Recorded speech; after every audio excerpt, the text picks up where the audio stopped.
right now, but we are in a game 3, and only one can win this one. It's always impressive to me, too, to see teams, when they're getting slammed, as CLG was, they were getting smashed in game 2, continue to try to make plays, continue to try to go for the winning play.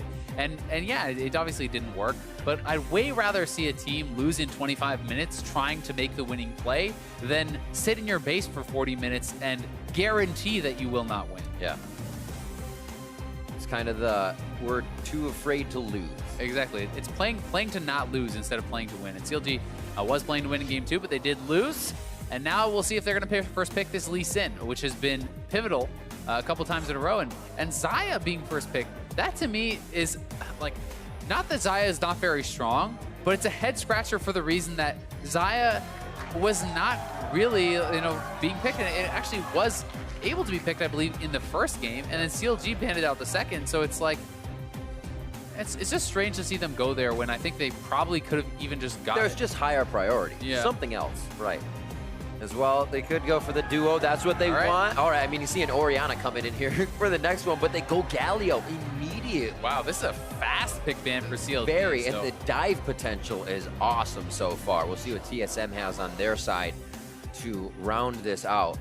And it's not like CLG will be surprised, like, oh, they took Lee Sin, who could have predicted this? They obviously know what they're getting into when you go for a draft like this. And there still are, a lot of junglers up on the table, but I'm expecting to see, a couple of them banned away. Orianna actually taken there. Yeah, I would not have been surprised to see Elise plus one more banned, and I would really be surprised if at least Elise is not banned. Like, I think you definitely want to take that one away. Away from Dardoch, get that final one out. You have to play a Kha'Zix or something like. Still have his Crazy Graves in there. If they do have the CC already, Elise gets taken out, as you said. 20 seconds here. We also still don't know, is this a mid Galio? Is this a top Galio? We've even seen it play support. Obviously, it won't be this game because Rakan is there, but it makes it harder to actually pick for TSM because they have to be willing to play both against the Galio and against the blind pick, right? So no matter whether you pick your top laner or your mid laner, you have to be okay playing against Galio. Let's see this. Could be a side siege. Is this another game where who he takes, if they get more wave clear, Cassidy for himself in mid lane and keeps this team of TSM separated? It's possible, but if Bjergsen leaves his pick to last, which usually TSM will do, that's true. It would be scary, but he's not leaving to last. And Cassidy, the call that you had made, is actually quite good into Taliyah. Right. You obviously will get pushed in the early levels, but once you hit 6, assassins are something that Taliyah really struggles to deal with. So Cassidy is possible. There's obviously a lot of options here. Syndra, is not available. Neither is Orianna. Those are some of the most common ones, but you can go a number of different directions. You can just go for some sort of a wave clear mage. You can go things like Echo, like Ahri, like even like the Cassidy. And so definitely some options there, but are going to go with Ahri, which is pretty safe, pretty standard, and also can still be very effective into the Taliyah. Still a very mobile team. Everybody has a way to dash, dive, dip, and dodge. I guess Stixxay has to wait for his ultimate to do so. See the round out. It is going to be that Graves in the jungle coming in for Dardoch. He's pushed off the Elise, doesn't want the Kha'Zix play, and he takes the power and aggression of Graves. All right, so Graves is definitely a very strong jungler. One of the things that he doesn't provide nearly as well as someone like the Elise or the Lee Sin is the early ganking pressure. Right. Yes, you can pull off ganks, but he doesn't have CC. You kind of just have to wander in there with a red buff and hope that you can take them down. This is going to be pretty interesting. It should be Galio top going up against that Renekton, so Haunter had his choice of those picks. Definitely a lot of early pressure could be put on here by Svenskeren with gank assist that's very strong in both top and bot lane. You have the Thresh, you have the point-and-click stun from the Renekton. So he has a lot of opportunities to move around the map and look to make plays. That said, if CLG can get to mid-game, there's so many ways in for the Galio. The Flash RW combo that we've seen from Aphromoo engaging from a full screen away, now imagine that's followed up by the Galio ultimate. That is terrifying, and Ahri is a good way in there too, and you have strong backline damage with a double 80 carry composition. So both of these comps have a lot of strength. That's exactly what I was looking at, because you think Rakan goes in, the Galio has to charge that dash up. So wait, would it take too long? But you have the Spirit Rush. You have as well Dardoch on that Graves pick, I was thinking, why the Graves pick? That collateral damage is long range. If you need to finish off from long range on that engage from Afromu, you have that finisher. So they have a lot of those options. TSM coming off a very strong game. Svenskeren back on the Lee Sin after a 13-0-12. Bjergsen gets the Talia once again for himself. Doublelift for after doublelift, Bio for almost the same composition for TSM, so it should be like riding a bike. Yeah, the only change here for TSM is no Gragas, right? And that is it. I mean, they have a very good composition here for themselves. They just smashed with essentially the same one as last game. Run it back, not even salty. Yeah, they're going to be looking for the unsalty run back. That's right. Sans salt, and we are on the Rift. 1 game to CLG, game 1. Game 2 over to TSM as they were able to recoup very strong. And now both teams here with their last chance for a victory. CLG looking to go 4-0 on the start of the summer split. TSM looking to keep that at an even 2-2. Dardoch talks so much about the importance of this, right? You know, if they lose here, he doesn't even care about, you know, how well they do. Until they get to play TSM again, they won't be able to prove that they are the best team in North America. So this game meaning so much for both of these teams. TSM desperately wanting to get a win to start their rise towards the top of the standings. A Doublelift talking about, you know, his rivalry is not even a player, it's this organization. He wants to beat CLG more than anyone else. So a lot on the line for both teams here. I think we'll start things off pretty basic. Awards over towards Raptors. This was more or less a Bjergsen lane in the middle that we saw. Hanser was able to kind of keep Darshan back in the beginning of the game. TSM last game was lane efficient, which allowed them to get out very fast. We've also seen 2 games in a row now, CLG's bot lane struggle with their base timings. They have not been able to get you know, a base off at a really good time because they're either getting pushed in or they want to stay around for a better buy or whatever it is. But game 1, they lost a dragon off of it. Game 2, they tried to engage without having purchased. They lost a couple kills, a dragon, and a turret off of it. So definitely something to track here will be the base timings of Stixxay and Afromu. Can they actually maintain in this lane and get back to base at a good time so that they can contest some of these objectives? Well, I would go as far as to say they have the best combination for that in the game in Xayah and Rakan. So if they can't get it with Xayah and Rakan, something's wrong. Having one of those back previously or before you, and you can just grab onto it at the last second. Really helpful for somebody like Stixxay to finish out a wave. You get a few more seconds getting back in. Here, it doesn't look like that'll be the case. A level 2 could be coming early for TSM, and the Flay auto damage will come in from Biofrost to start things off. Nice job getting a few hits on each. And that's what they're going to be working against. You know, they do have that shared recall, which can be really nice, but they're going to be working against the fact that the push from TSM is very strong, and Dardoch now spots out Svenskeren. They are looking like they probably will just back off from here. Biofrost is going to be faster on that roam, and Dardoch does need to pay respect to that. He sees Biofrost. He could be in trouble here, actually. I was going to say they're going for the flash hook, but he knows a hook could easily clear that out. So now if they find Dardoch in the jungle, he has to make sure he isn't a way to get out. I'm actually pretty surprised that Dardoch decided to stay around in the river. You know, he was perhaps looking to try to go back in and harass at that blue buff more, but they saw that Biofrost was already missing from lane. So you need to know that he's going to be moving up towards you, and not backing off a little bit early there cost him his summoner. Not on Elise either. He's going to be very careful what kind of pathing he takes from here on out if Lee Sin is going to be on his back. Hanser having some pretty good engages here onto Darshan has caused him to use all his potions so far, but he's just waiting to get Winds of War up, clear these waves, and he'll be using the farm at his turn.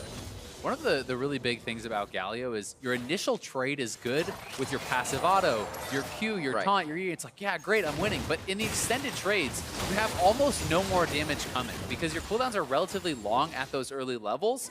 And someone who has Fervor of Battle, like this Renekton, is going to be able to get way more damage in a long trade. So Galio needs to look for very short trades, you know, quick, punch in, hit him with the Q, then back off, and you need to wait for those cooldowns to come back up. Little games being played here. Oh, Afro looking for the engage. There's the entrance. Doublelift has to flash out, and Afro right back to Stixxay. Getting the summoners out of bot lane at TSM. Yeah, really nice engage there from Afro, and Doublelift was a very smart flash because if he does not flash there, he will get rooted by Stixxay out of that CC. So If he was a split second later with the flash, he would have got rooted up and almost certainly gone down. Justice punch to stop Hanser on this one. He keeps keeping himself 50% on his bar, so every call he does is going to be healing him a little bit. And even more so if he can hit Darshan in that spinning Q.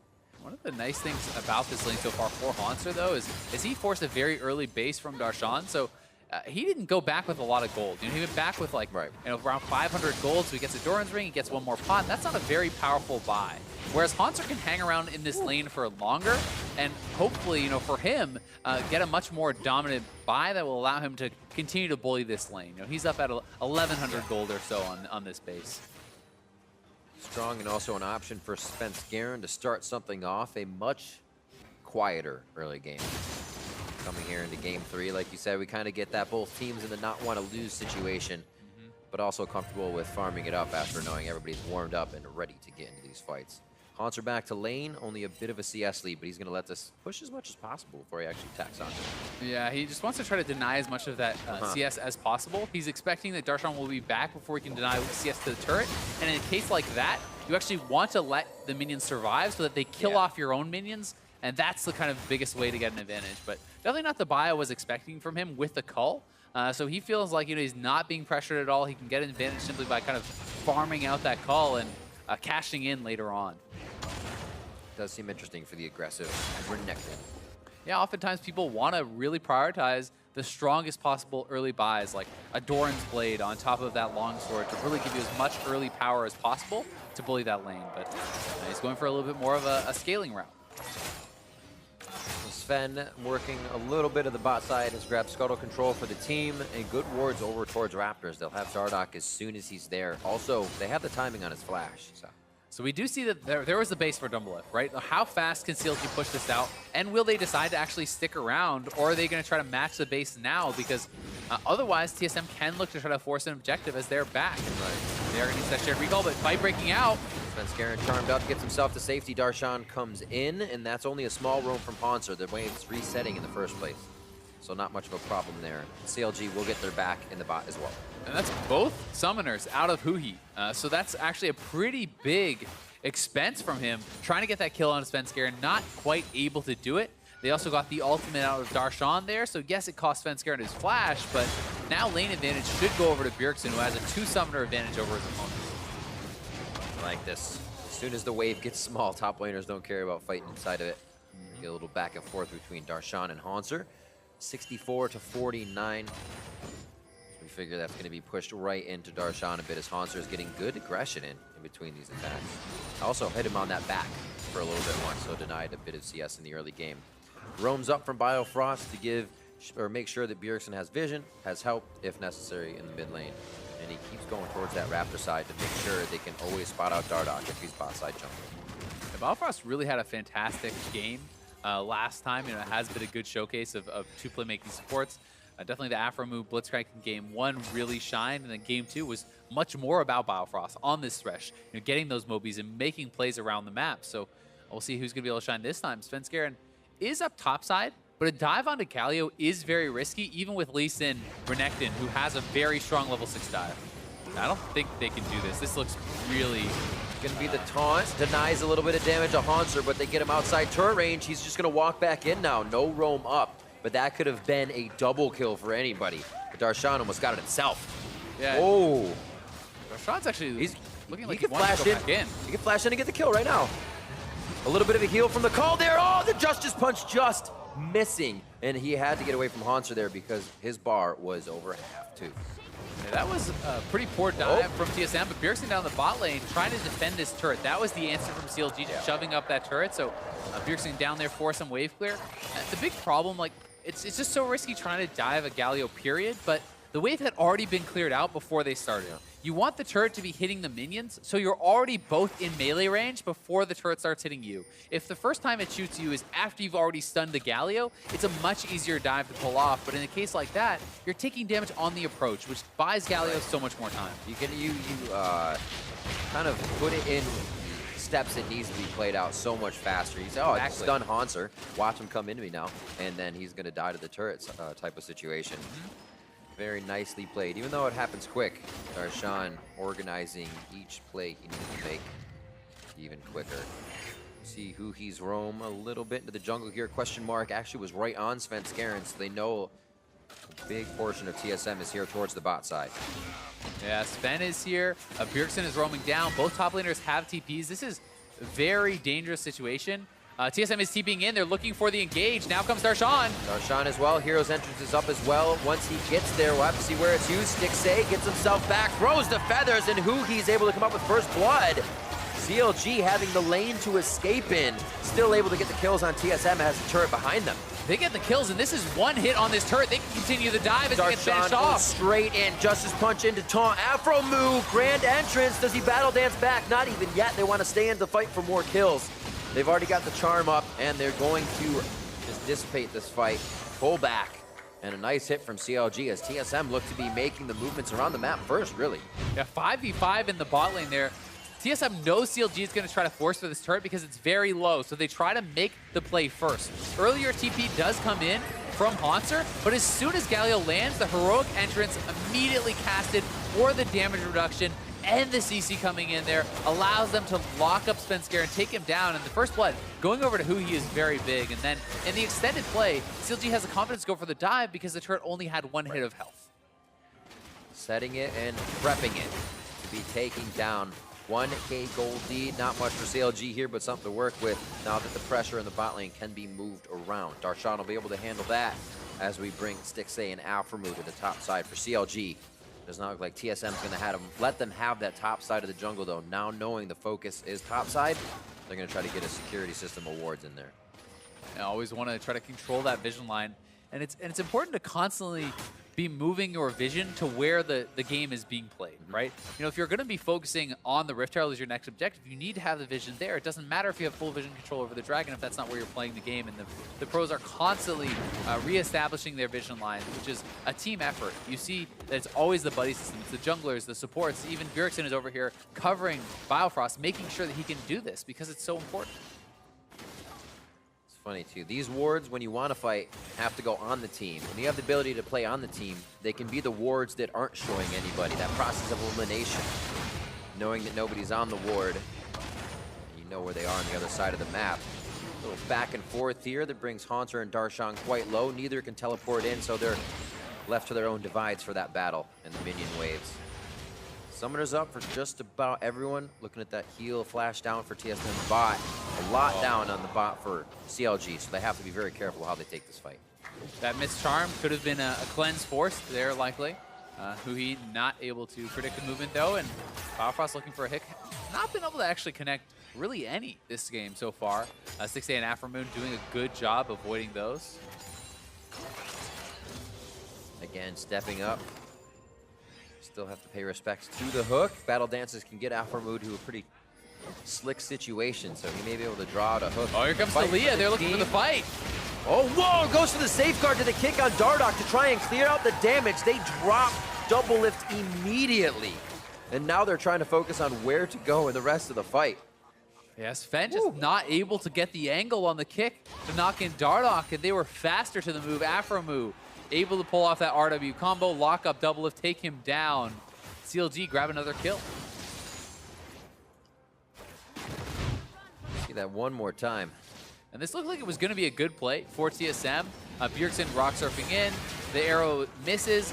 They uses the Q to get in position to ward hop behind Dardoch, but Dardoch dashing over there got him just out of range, and Afromu locking down double lift, taking him out. And both of the kills have gone pretty much exactly where CLG would want them. You know, on Huhi and Stixxay, those are going to be their big sources of damage this game. It's definitely looking good, but it's a very close game. And there's so many opportunities for TSM to find picks of their own, you know, with the Ashe and you know, the movements around the map from Talia and Thresh and Lee Sin. There's so many chances for them to come back, and going for this Rift Herald could help them even up the gold lead very easily. Double lift with the slow push top, a little behind in CS with how fast the lanes got pushed out. That bot lane crush to top left him without a few waves. And the CLG probably figure that Rift Herald's going down, so they're going to go ahead and take some time to get the damage onto Dragon. Bjergsen is actually moving down here, and Haunter is over there as well. We'll have to see how fast the Dragon actually goes down. Doesn't look like they want to try to contest it. Just going to grab their blue instead, as they may be figuring that's the next target for CLG, because you can assume Svenskar on his top side since the Rift Herald just went down. A lot of this is going to be down to how the Rift Herald is also used here. TSM ideally want to get a pick, perhaps with that Ash Arrow, then you immediately drop it so that you can guarantee yourself that first turret and perhaps even for the second.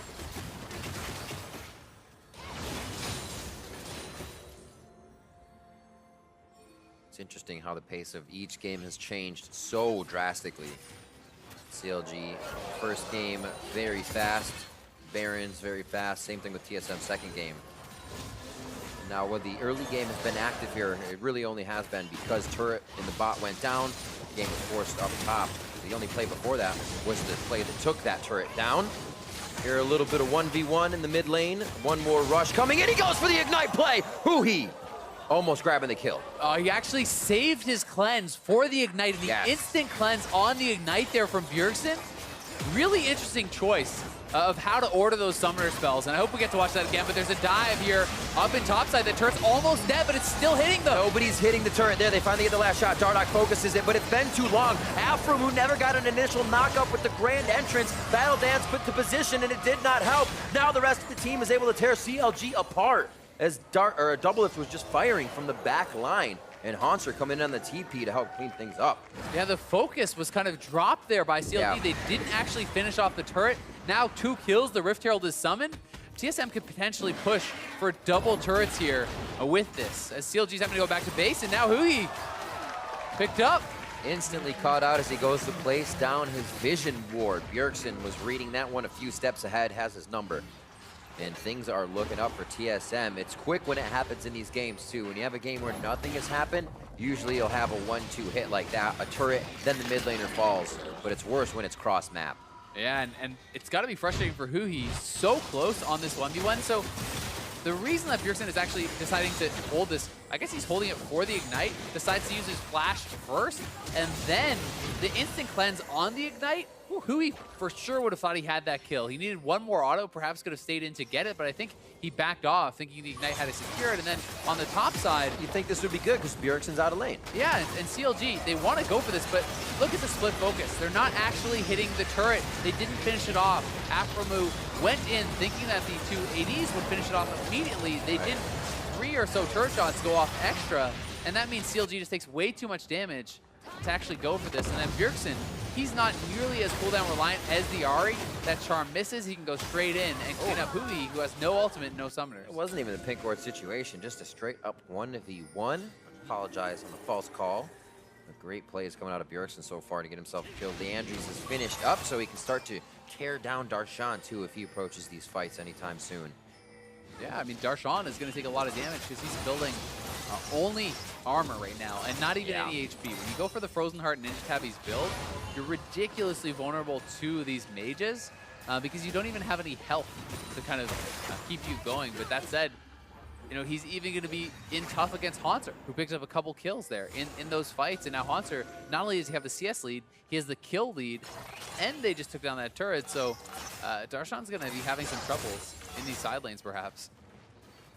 This for Nectin for Haunter. Champions like this, if he can get his hands on to his old Fiors or Camille's, plays much like the Poppy. He can be in the fight for a long time. He's huge, still does damage, and that's really where you see Haunter shine, is when he can be in there for a long time. Even if an ability's missed, he can still keep going for kills.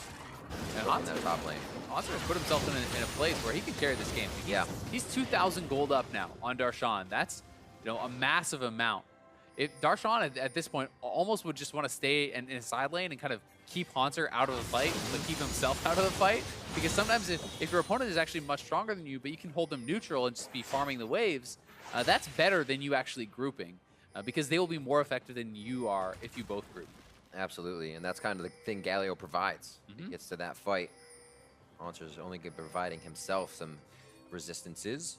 But 205 to 150 in CS there. He has had the upper hand in the matchup most of the time, controlling the waves. So far in one game, it has paid off. Here in game 2, only a 500 gold lead to TSM, and that may be just from his lane.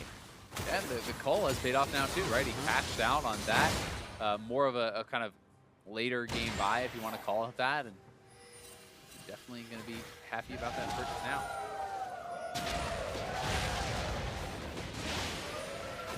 Oh, the engage. Grand entrance, and Svenskeren cannot get over to the Lantern. The battle dance back as Afromu gets himself to safety. What an ultimate from Stixay, keeps himself alive, dodging out the arrow, and TSM does not have a kill to follow up on blinking members of CLG. But Haunter, he's going to get the top lane turret, and that is a trade that is TSM favored for sure. We'll see if CLG can actually fight back and take down a turret of their own, because if it's just the kill, that's definitely something TSM is going to be pretty happy about. Always playing off the ball and always making that right call. Didn't have to come in to help the team. Was able to get that for TSM. Darshan now has to pay respects towards that top side, and we'll see where Haunter can now start to put that power a level up on most people in the game, him and Bjergsen actually on. So they'll be able to start using some of these spikes they have. Bjergsen's finished up his boots, going for his next item. And the fact that Haunter is on this 2-item power spike this fast is really, really scary. So here's Aftermove showing off the flash RW combo. There's just no way to react to that. The charm instantly out of it. They do get the one kill, but a lot of damage is traded back. A nice last-second ultimate from Stixay. Immunes that Ash Arrow.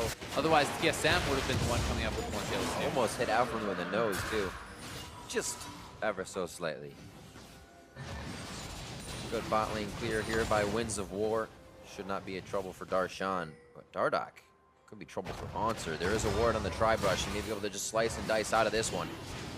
And it's just going to be a walk down the lane, really, if they want to try to go for it. And they have to know that people can be responding. It's very dangerous to do these long chases because you're giving your opponents time to come over and catch up. And Haunter just wants the fight. He's so strong right now. Ooh, Dardoch just dodges out on the Sonic Wave with the flash. Arrow comes down from double lift from mid lane as the team starts to hover a little bit towards that side. They control Huhi's rotation down towards the fight. And he's just able to step up and engage on that fight. He knows that he's ridiculously strong, and Svenskeren is going to be there to back him up, so he trades out his ultimate, but he gets a flash from Dardoch, and now the pick over onto... Oh, almost an instant double kill. Svenskeren very low, cannot get taken down in the end, though. It is a kill for a kill. Supports are down as they both try to get in for an engage. But again, Haunter is just taking down the turrets, and I don't think that Darshan can afford to keep coming to all these team fights. They're giving up too much in the side lanes, and yes, his team does need some support there, but it's a tough trade-off, and it's hard to know who's making the call on him always joining the fights, but he's so down in farm. They're kind of bleeding out these side lane objectives, and you're letting Haunter get to the point where he's going to be ridiculously hard to stop. Without the true damage, he's basically going to be Huhi in game one with how much farm he has, how big he is, and nobody's going to be able to stop that side lane split push. And when you get to the third item, which is likely going to be the Gargoyle Stoneblade, as we may see a pick here, but Sven should be okay. And TSM is rotating over now. Double doesn't have his arrow just yet. Close, but no cigar on that one. The third item for Renekton should be the Gargoyle Stoneblade. And then you essentially have built up a lot of damage and some HP with these first two items, the Titanic plus the Black Cleaver. And now another pick, they're going for double lift. Ooh. Oh my word, the blue suede shoes. Can he get out of this one alive? Almost makes it. Haunter here. He had to go for the long haul on that one and use all of the abilities. This is Bjergsen now from the top side. Haunter has absorbed a lot. Is that the turnaround for TSM? Darshan still in the front line as well. Kick back on the taunt, so no follow-up from either team on that. Haunter looking for the dive in. He is full fury, but Darshan going down as he steps forward without the help of the team. Yeah, Darshan just way overestimating how tanky he is there. The fight had dissipated. He just steps forward. He's not that strong yet and gets taken down very quickly here by Bjergsen, who is at a much stronger point. We said what was Darshan had to mitigate against in top lane. He doesn't have that magic resistance other than the cowl. The initiation draws it back, stun on stun from the Xayah Rakan combo as you're locked up until you're knocked down. And they get that kill on Renekton. That's actually a bounty as well, the 2-kill shutdown. And the kill going over to Stixay, and that is where most of CLG's gold is focused. And here is the play again, always looking for these engagements. It's the name of the game this season. The flash right onto double lift, holding the charm, but double lift sidestepping pretty much everything. It just doesn't matter against Ari, who does so much damage. You can only do so much, and then this. Yeah, so Haunter in the middle of the fight, putting out so much AoE damage. You can see how they're getting chunked down. It looks like CLG may be able to win some of these fights. But now the positioning from TSM, they're backed up into this corridor. The rest of the team cannot follow up, and Darshan just kind of steps up into there, gets shredded by Bjergsen. Because this is a Darshan who's only at 2,000 HP. Like, that's not that much. He has the same amount of health as Bjergsen does right now. Yep. Like, he has not built up a lot of tanky stats to deal with Bjergsen. That is a really good way to put it, right? You have as much health as that mid laner, and the mid laner would not be diving in as much. Obviously, he has more resistances, but still, it's right. just one of those cases where you can very easily overestimate how tanky you are on this champion, because he is quite behind. He's down like 80 CS, a couple kills, plus the solo gold that Hansar has picked up on numerous turrets. And it's 2 turrets in the top lane for himself. That one, as you said, solo. And now they have to drop mid. It would be great for CLG to find a way in the jungle. No wards really have crossed the river that have stayed alive for longer than they've just been placed, as teams are doing a very good job at keeping each other on their own side.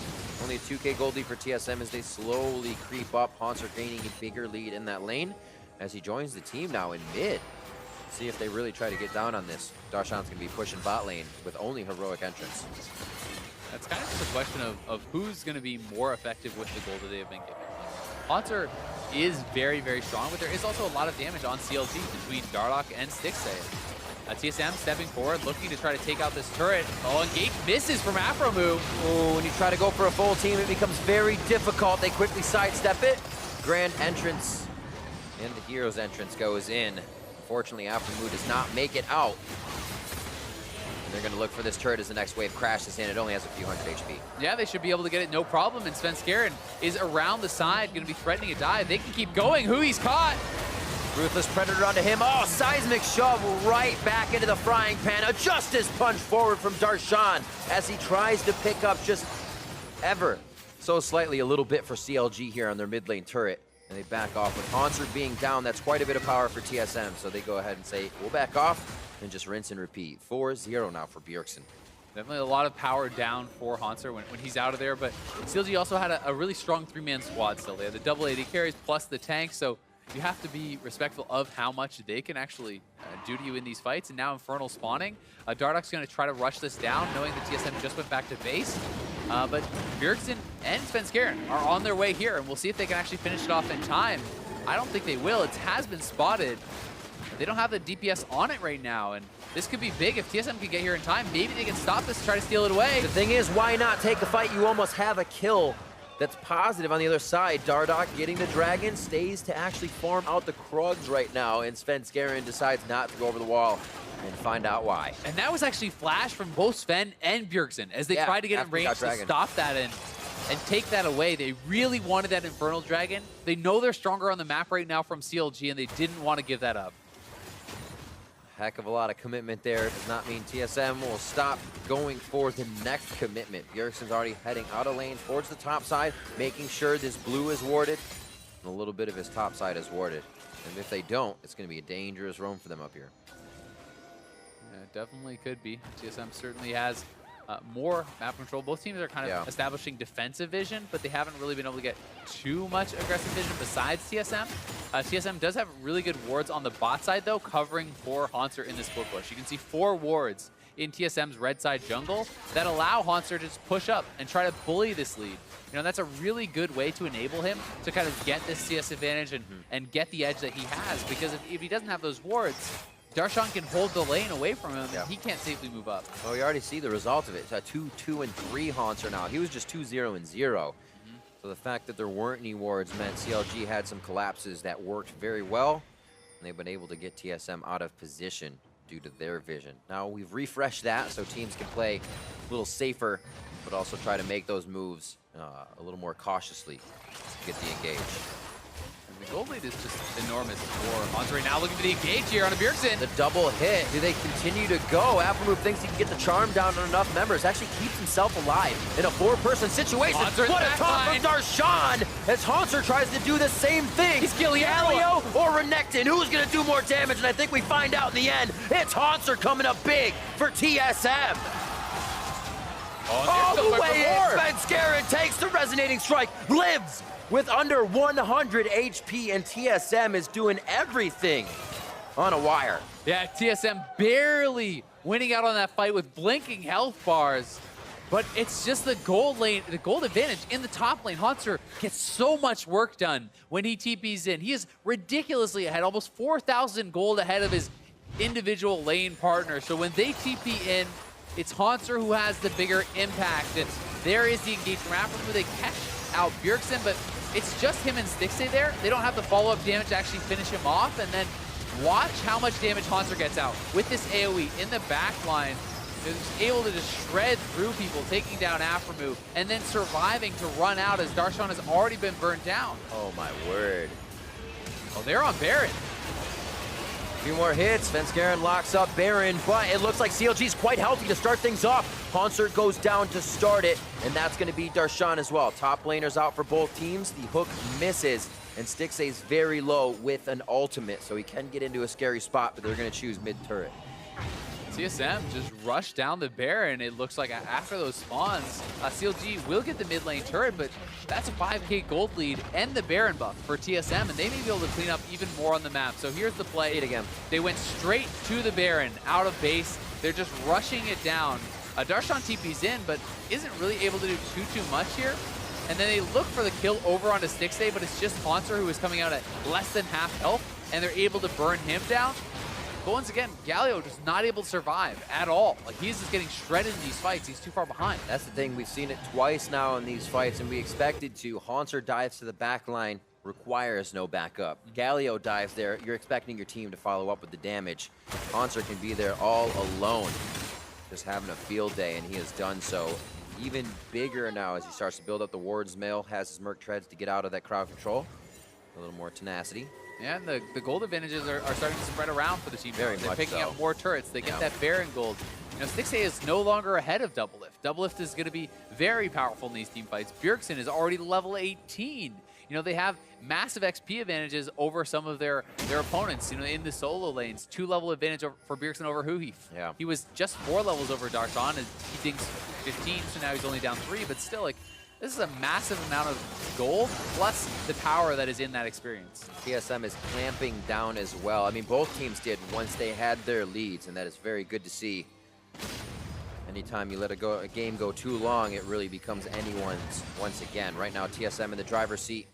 Darshan clears mid. Haunter will go ahead and get that push back up. Maybe even top lane, depending on what happens here in the bot.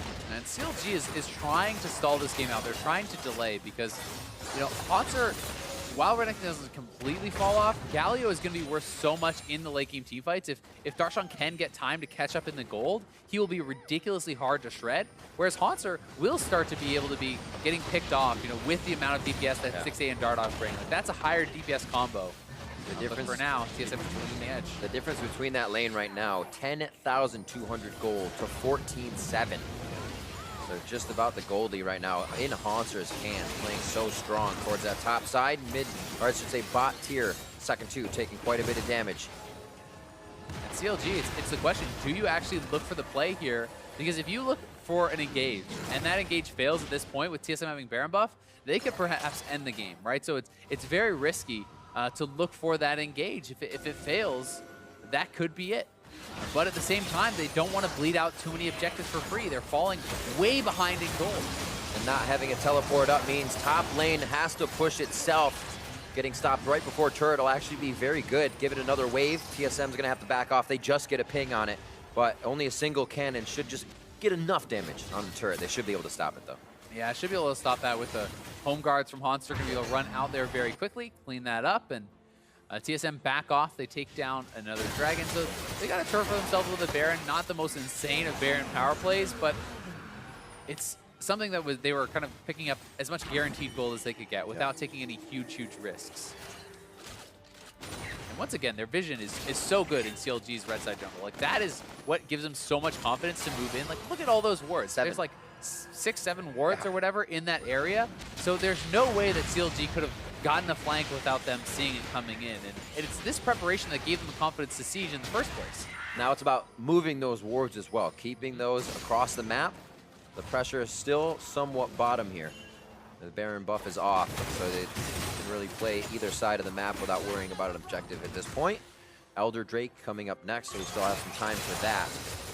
CLG, we may even find, or I'm sorry, TSM may even find them just leaving that vision down there for Elder to come up. Haunter's push on top to free things up, and he'll see if he can find anybody in the jungle here. I'm sure he's happy to take a 1v1 or a 2v1.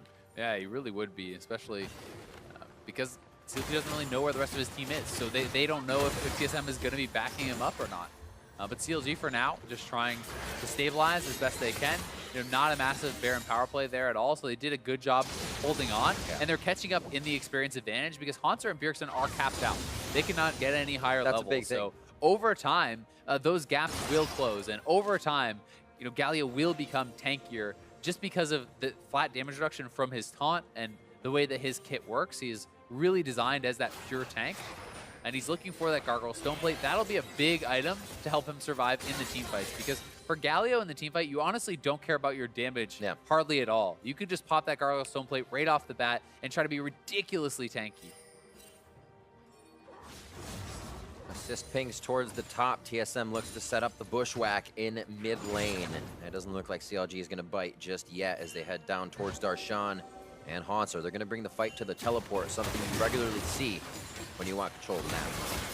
Some really big item completions came in here for CLG that's going to help him in the team fight here too. The IE and the Void Staff, these are two items that are super important for the team fighting right now, because TSM's front line, Lee Sin and Haunter have built up quite a bit of resistances at this point. So you really do need to get these items, get your spell penetration and your armor penetration to be able to win these 5v5 team fights. And we'll see if Dardoch decides to actually pick up a Last Whisper of his own, because he's a really powerful contributor to that teamfight damage and to shredding those front lines here too on the Graves.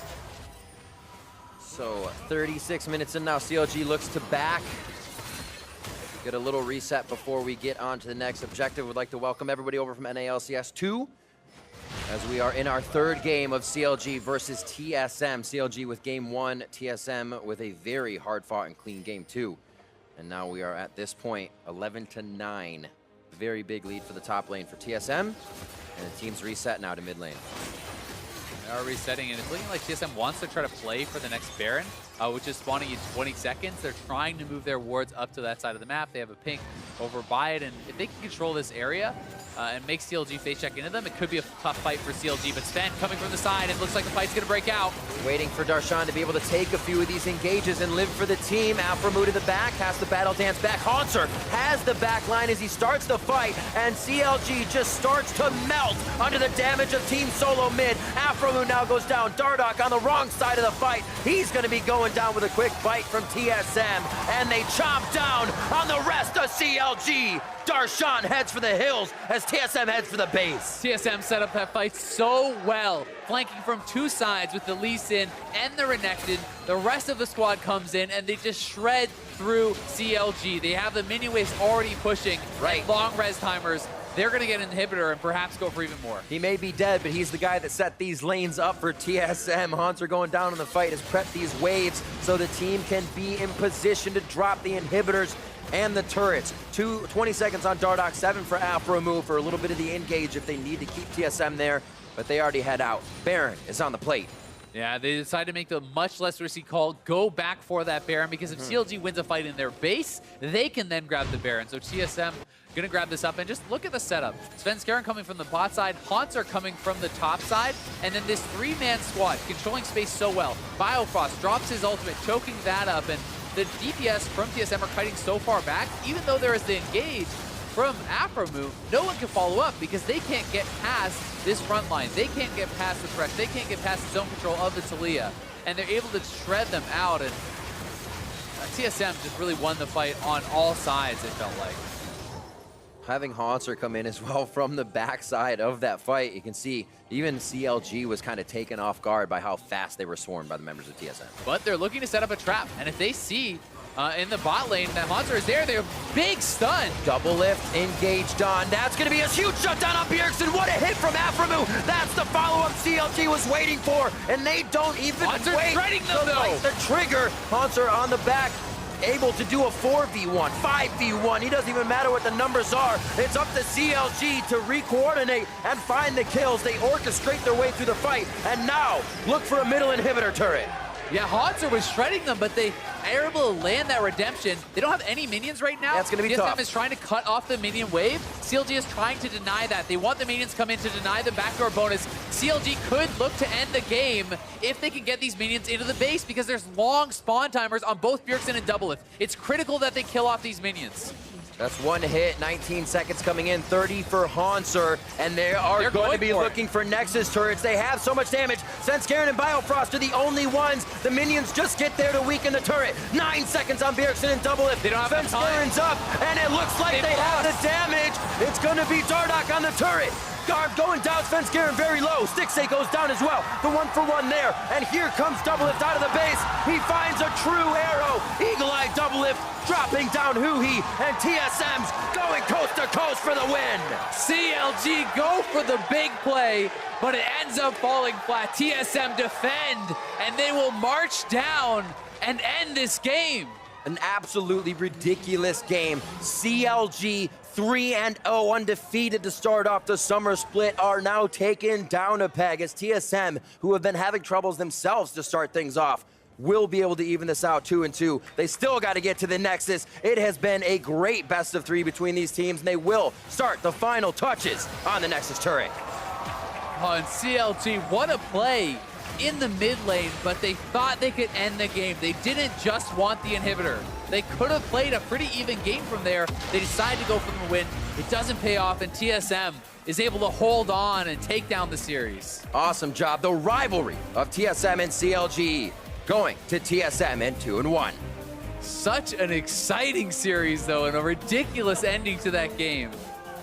Really little things were what made the difference in that final series of plays. You know, TSM trying to delay the minions from getting in, meant that the backdoor bonus stayed up on that inhibitor turret so long, and they weren't able to take down as fast as they wanted. So really smart thinking from both teams to try to go for these plays, to try to turn around the game, but TSM is able to hold on.